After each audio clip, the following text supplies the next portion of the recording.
Okay, so having finished the history of the 17th century in England, its movement to constitutional government, we're now going to take a look at the intellectual history of that time period. And we've got two tremendously great authors who emerged from that period, and the first of them is Thomas Hobbes, the second is John Locke. What you see before you is the frontispiece to Hobbes's masterpiece, The Leviathan.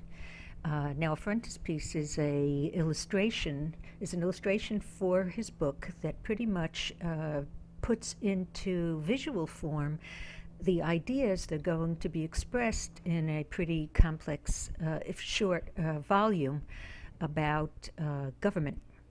Let's take a look at the frontispiece and get an idea about what Hobbes is going to say. What are we looking at? First of all, what we see before us is this towering crowned figure, obviously a royal man, way out scale, towering over a typical English landscape that you see down here.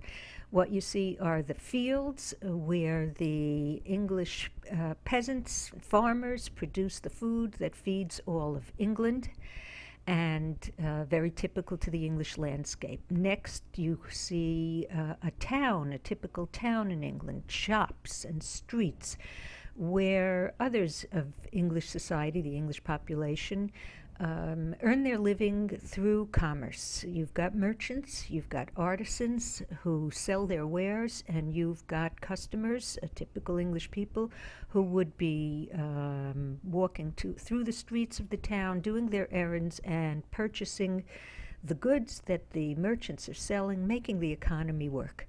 Finally, you've got a church steeple, and that reminds us that this royal figure up here, who is probably a king figure, is the head of church in England. That's your Anglican church down there, the Church of England, the official church of the country, official religion of the country.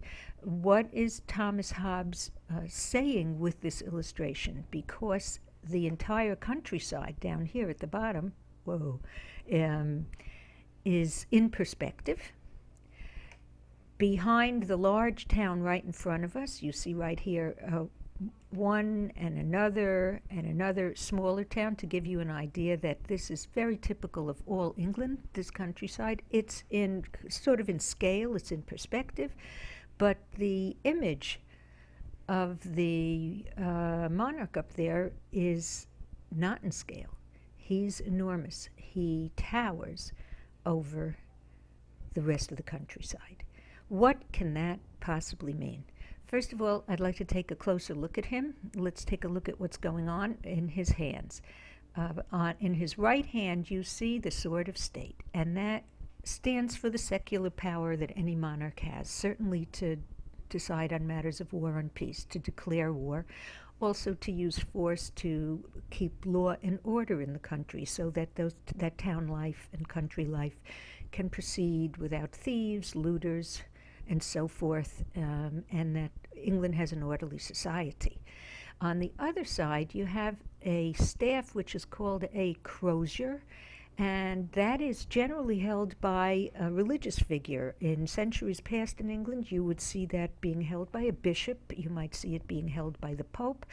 But of course, this is the 1600s in England, and we know that the monarch is the head of state and the head of church. So in both of his hands, rests the secular power and the spiritual power over the country of England. Now, here's the interesting thing. Let's see if we can just go to the next page so you take a look at the title. You actually see the title of Hobbes's volume here. And the title is not Royalty. It's not Ode to the Monarch. The title is Leviathan. In some way, it's saying that this word, Leviathan, and this figure are pretty much synonymous. So what did Hobbes mean by Leviathan? First of all, Leviathan is a mythical sea monster that goes back to the mythology that comes from the Bible. You all probably know this word as the Leviathan, this mythical sea creature whose meat is served in Olam Haba.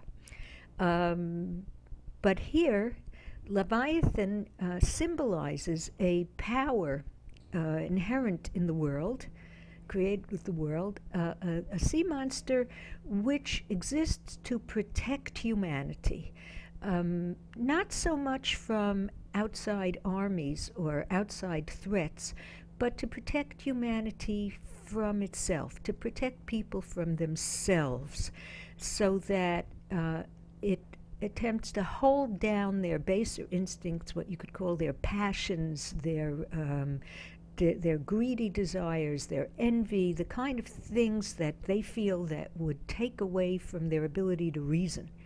And the Leviathan is a force put into the universe to help suppress people from their worst instincts. There's only one thing about the Leviathan, according to mythology, and that is that it's possible for the people to destroy it if in great numbers their base instincts take over their rational being. They can actually kill the Leviathan, and then, of course, chaos would ensue. So now my question for you is to think about why Hobbes would have done this. Why would he have called that large mythical figure the Leviathan? And I'll give you a last hint about this, and that is simply that everybody in England would have recognized the face of the Leviathan. That is the face of the murdered, the executed King Charles I.